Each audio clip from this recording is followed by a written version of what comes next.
I made a severe and continuous lapse in my judgment. I don't expect to be forgiven. Right, that's exactly how I have to start it. Basically, everyone knows by now that the channel's back. So it's been banned for 2 years, since July of 2018, when I used to play Fortnite. I haven't played Fortnite since probably like season 5. So I'm gonna explain everything about what happened and how we got to this point. What originally happened was I was streaming on Twitch and I was posting videos on YouTube, but I was also posting videos promoting my Twitch stream. I did that a few times, like a few days in a row, I want to say. And one of the days, I guess the last day I obviously did it, they suspended my channel. So I got an email while I was streaming that said my channel was suspended. I tried to log in to my YouTube and it locked me out. Or rather it said, your channel has got a strike or something like that. You had to, in order to log back in or get access to my channel, it said I had to agree to the strike that I got. So I agreed, and then it basically locked me out from there. It said like, you know, your channel, severe violations of the terms of service or whatever, and I was never able to log back into it until yesterday. From that point, I reached out to my network. I was partnered with Curse. Curse said they couldn't do anything. I reached out to YouTube. They were unresponsive, as always. YouTube support. As much as I can appreciate them for what they did for unbanning the channel,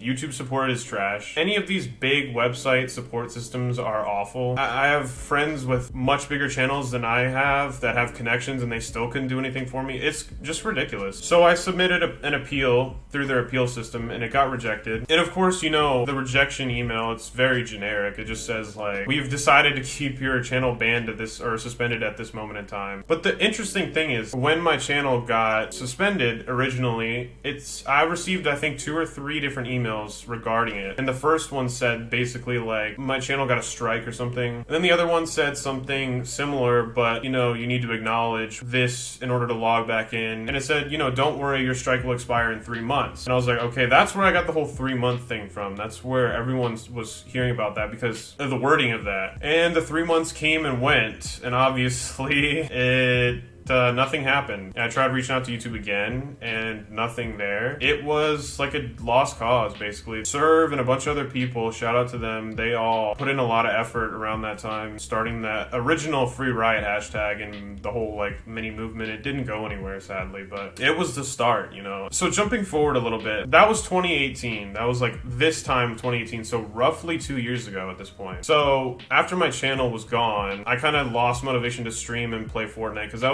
wasn't streaming Fortnite for the viewers. I started to lose interest, and then I really lost all my interest and all the steam I had and passion for the game when my channel got terminated. So I stopped playing Fortnite. I went out into the real world and got a job. Definitely for the better. Like, I'm a way different person than I was 2 years ago. And in my free time, I do whatever I want. You know, just play games, whatever. Just trying to save money. Yeah, I mean, as boring as it sounds, it's really the truth. That's all I've been doing. So I would say in the 2-year span that my channel was terminated, I must have sent at least 10 appeal requests. All of them got denied with the generic response that's like basically like a robot fucking typed it. All of my attempts to reach out to YouTube on Twitter, they were not fruitful. In fact, the few times that Team YouTube did respond to me on Twitter. And I can't fault them for this because I know it's probably multiple people. But when one person goes off their shift, the other person has no idea like that a conversation with me was going on. Here's the sad thing is I shouldn't have to go to a different platform to get a hold of someone for support for their fucking website. That makes no sense. I mean, that's so backwards. That's besides the point. So anyway, they would respond to me a few times. They would always say, yeah, what's your channel URL? We'll look into this, and they would never respond. That was kind of the trend. Guitar Hero Styles, I'm sure everyone knows who that is. He tried helping me through like Spanish support for YouTube. Nobody responded to him. Nobody could do anything for me, and it sucked. It should not have taken 2 years for the whole thing to really get to where it is now. So this year, nothing different has really happened. Kind of the same thing as last year.